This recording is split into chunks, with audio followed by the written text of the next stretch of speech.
সকালবেলার fresh fresh একটা video দেখাই চলেন। আমি যে গাজীপুরে বেড়াতে গেলাম আমার আপুর বাসায়, তো আমার সে আপুর বাগান বাড়িটাই আমি আজকে ভিডিও করে দেখাবো। আগের দিন গিয়েছি, তো ওই দিন আপুর সাথে আমার অলমোস্ট 15 বছর পরে দেখা হয়েছে। আমার ভিডিও করার মতো এরকম সময় বা মনে ছিল না, আমি এত এক্সাইটেড ছিলাম। তো পরদিন সকালে সবাই ঘুমিয়ে থাকতে আমি বলছি আপুর বাসাটা একটু চক্কর দিয়ে আসি, সাথে ভিডিও করে আসি। যে আপুর বাসায় ঢুকতেই এই ঝাউ বা গাছ লাগানো, তারপরে হচ্ছে পাশে এই যে পুকুরের মতো করে বানানো, হয়তো মাছ চাষ করে। এ পাশটাও আরেকটা এই যে রাস্তা। তারপরে যে আপুর বাসায় ঢুকলাম, এই যে আগের দিনে দাওয়াতের বাড়ি ছিল, রান্না বান্না হয়েছে, তো সেগুলো ওরকমই ছিল, অনেক মানুষ ছিল, তো এই জন্য গোছানো হয়নি। এই পাশে আম গাছের নিচে আবার দোলনি আছে, বাচ্চারা দোল খায়। এই যে আমাদের বাচ্চাগুলা দোল খাচ্ছে। তো একদম আরামদায়ক পরিবেশ, যেটা বলে চোখের শান্তি দেয়। আর এই পাশে এটা পিকনিকে যেমন আছে না, যে ছাউনি দেয় ও মাঝখানে সবাই বসে, বা গরমের সময় বসলে অনেক বাতাস লাগে, আমার মনে হয় সে কারণে এটা আপু বানাইছে। তো এখানে যে ফুল গাছও লাগানো হয়েছে, কি সুন্দর ফুল ফুটছে। আর ওই পাশে আছে হচ্ছে একদম ফ্রেশ ফ্রেশ সবজি, এত দারুণ। আর এই সকালবেলা আমার যে কি ভালো লাগতেছিল, সবাই তো ঘুমে আছে, আর এই শিশির আমার পা ভিজে যাচ্ছিল, আমি সব কিছু ভিডিও করতেছিলাম, জাস্ট মাইন্ড ব্লোয়িং ফিলিংস ছিল আমার।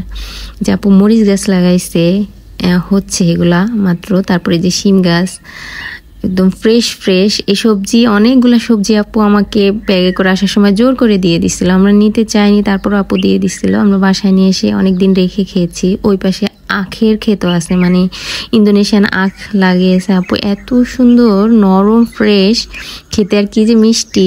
এই যে সূর্য কেবল উঠতেছে, জাস্ট ভাবেন যে পরিবেশটা কত সুন্দর, একদম চুপচাপ নিরিবিলি। আপুরা কয়েকজন উঠেছে যারা বাসার কাজ করতেছে, আর সবাই ঘুমে। এত নিরিবিলি পরিবেশ, খুবই ভালো লাগার মতো। এপাশে হচ্ছে যে আপুদের পেঁপের বাগান, অনেক সিজনের সময় অনেক পেঁপে হয়, এখন তো অফ সিজন। পেঁপে হওয়ার পর পেঁপে গাছগুলো মরে যাচ্ছে। তো এই সামনের দিকেই আবার হচ্ছে ফুলকপি চাষ করছে, কি সুন্দর ফুলকপি হয়েছে, একদম ফ্রেশ ফ্রেশ। দেখেন, আবার ফুলকপির মধ্যে পেঁপেও লাগাইছে। এমন কোনো কিছু সবজি বা গাছ আপু লাগায় নাই, শুধু আপু না, আপুর দেবর, তারপর ভাইয়া, আরেকটা ভাইয়া, তারাও এখানে কাজ করে, হচ্ছে সব কিছু লাগায়। এই যে পাওয়ার টিলারটা নিজেরাই কিনে নিছে, কারণ চাষাবাদ করার সময় তো লাগে, কখন কাকে হায়ার করবে, তার থেকে নিজেরাই কিনে নিছে।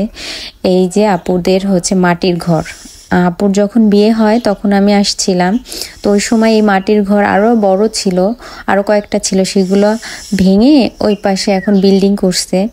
তো মাটির ঘরগুলো দেখে এই যে একটা রেখে দিছে, মনেই হয় না যে এটা হচ্ছে মাটির ঘর, এত হার্ডি। এরকম একটা বাগান বাড়ি কিন্তু অনেকেরই স্বপ্ন থাকে, যেখানে সব রকমের সবজি থাকবে, গাছ থাকবে, যখন যেটা মন চাইবে একদম ফ্রেশটা তুলে নিয়ে এসে খাবে। আপু কিন্তু সেরকমই একটা বাগান বাড়ি বানাইছে, কিন্তু এর পিছনে অনেক কষ্ট করতে হয় আপুর, অনেক পরিশ্রম করতে হয়। এমনি এমনি এরকম সুন্দর করে সব সবজি ফলে যায় না। বিশ্বাস করবেন কিনা জানি না, আমার আপু বিয়ের আগে শুধু পড়াশোনা, নিজে পরিপাটি, টিপটাপ, ঘর সাজানো, এই নিয়ে ব্যস্ত থাকতো। আপু একটা ড্রেসের সাথে কানের দুল ম্যাচ করতে, ছোট্ট একটা কানের দুল ম্যাচ করতে অনেকগুলা দোকান ঘুরতো শুধু কালার ম্যাচ করতে। আর সেই আপু এখানে এসে এমনভাবে অ্যাডজাস্ট করছে, জাস্ট আল্লাহর রহমত ছাড়া কিছুই না। এত সুন্দর করে ম্যানেজ করে আমার আপু। এই যে এখানে লাউয়ের বাগানটায় ঢুকতে আমার পিঠ ব্যথা হয়ে যাচ্ছিল, তো আপুর কথা ভাবছিলাম যে আপু কিভাবে এখানে ঢুকে প্রতিনিয়ত কাজ করে। এবারও নাকি 30 থেকে 40 হাজার টাকা লাউ বিক্রি করছে।